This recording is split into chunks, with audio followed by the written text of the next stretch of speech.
Kaixo lagunok, lehenengo ekintza bezala, proposatuko dizuegu jolastea. Etxean duzuen horrekin, familiarekin, gurasorekin, aitona-amonekin, neba-arrebekin, anaiarekin, ahizparekin, edo bizi zareten lagunekin. Garrantzitsuena, euskaraz egitea.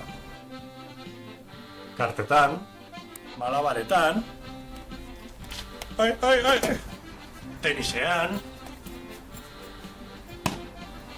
mosorrotzera,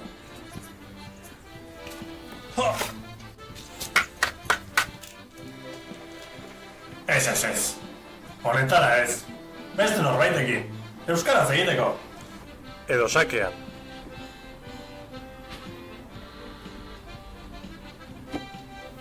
Eta orain, zure txanda da.